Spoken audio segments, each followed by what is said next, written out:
A sepse atinge mais de 670 mil brasileiros todos os anos, levando a óbito 50% dos casos admitidos nas unidades de terapia intensiva do país.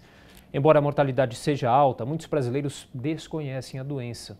Bom, para elucidar a questão, 13 de setembro é considerado como o Dia Mundial da Sepse. Todos os anos, o ILAS, que é o Instituto Latino-Americano de Sepse, promove ações de conscientização junto à população e também aos profissionais de saúde sobre a síndrome, que é uma das principais causas de morte no Brasil.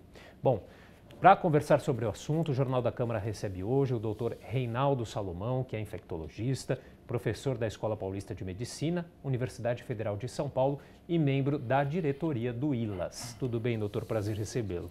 Boa tarde, Brosco. Prazer doutor, estar aqui. Prazer é nosso. Bom, vamos lá. Explica pra gente, então, o que é a sepse, essa síndrome que muita gente ainda desconhece, qual ou quais as causas dela? O jeito mais simples de nós entendermos o que é a sepse é pensar que é o mau funcionamento, que nós falamos, a disfunção de órgãos causada por uma infecção.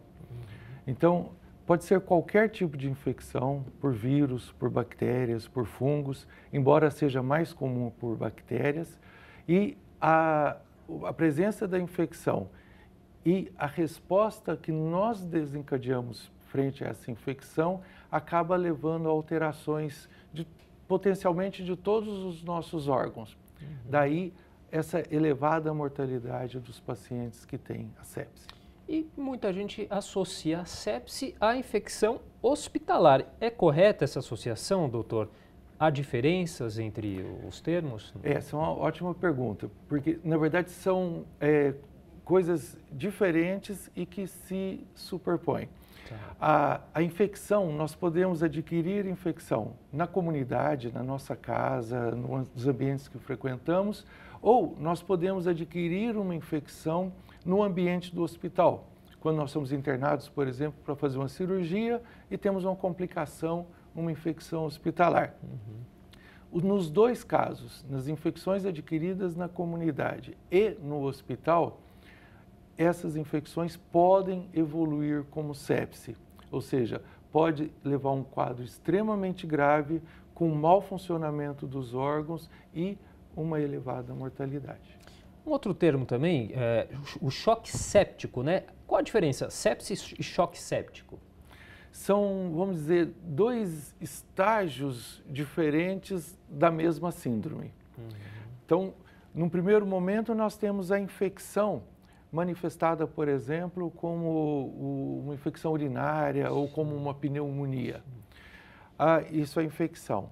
A sepse é quando essa infecção causada num determinado órgão leva ao mau funcionamento de um outro órgão à distância. Então, isso já faz com que a gente tenha um doente mais grave, porque além do sítio da infecção, nós temos outros órgãos que não estão funcionando adequadamente. O choque séptico é um extremo, onde além dessas disfunções orgânicas, nós temos o doente que não consegue manter a pressão arterial. Então, ele não consegue bombar o sangue para o sangue irrigar os tecidos e levar o alimento, o oxigênio, a energia para as células. Então, o choque séptico representa um estadio mais grave da sepse. Agora, todo tipo de infecção pode evoluir para uma sepse? É correto também a gente dizer que a sepse é uma infecção generalizada? Primeiro, toda infecção pode evoluir para a sepse, embora não seja comum. Igualmente, a possibilidade não é a mesma para todas as infecções. Mas basta que seja um vírus, um parasita, uma bactéria, leve a esse mau funcionamento dos nossos órgãos, já é caracterizado como sepse. O mais comum são as infecções bacterianas, mas é muito importante. Por exemplo, na febre amarela, nós temos um quadro séptico clássico com elevada mortalidade também. Então, não é apenas um agente específico, mas potencialmente todo agente infeccioso pode causar a sepse.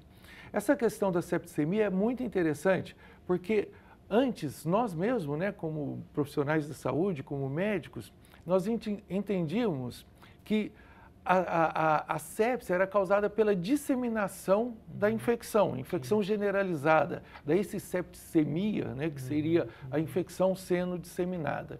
Hoje nós aprendemos que isso pode acontecer sim, continua acontecendo, mas a sepse pode levar a esse mau funcionamento de um outro órgão à distância, mesmo que a infecção esteja restrita a um sítio infeccioso só. Então, por isso que a gente evita o termo, tecnicamente, o termo de infecção generalizada. Mas eu acho que ela é uma forma bastante expressiva de explicar para o leigo a dimensão da sepse. Que de qualquer maneira, seja porque a infecção dissemina ou porque leva a alterações à distância do local da infecção, o importante é que nós vamos ter manifestações sistêmicas, manifestações de todo o nosso organismo diante de um processo infeccioso. Isso é a sepse. Normalmente, doutor, só para a gente ressaltar aqui, quais são os sintomas que caracterizam a sepse no paciente, que ficam mais evidentes? Então, primeiro, são os sintomas relacionados com o processo infeccioso.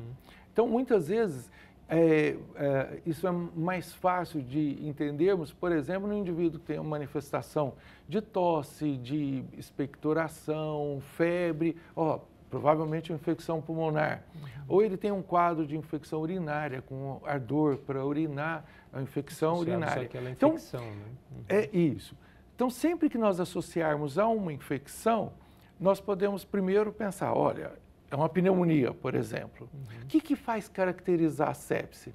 Exatamente essa manifestação do nosso organismo como um todo, essa manifestação sistêmica. Então, nós temos alguns sinais de alerta de que, olha, essa infecção é potencialmente mais grave, podemos estar desenvolvendo sepse.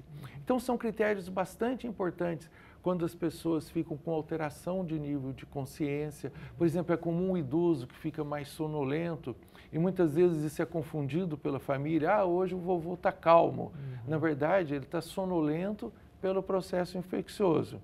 Quando diminui, por exemplo, algumas funções, como para de fazer xixi, diminui o que chamamos de diurese. Então, toda manifestação que seja de que o organismo não está funcionando bem, na presença de um processo infeccioso, deve alertar-nos para o quadro da sepse.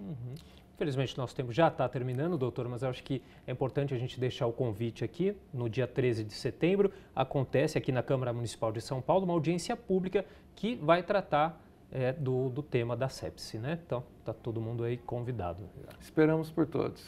Muito obrigado pela entrevista, doutor. Eu que agradeço a oportunidade.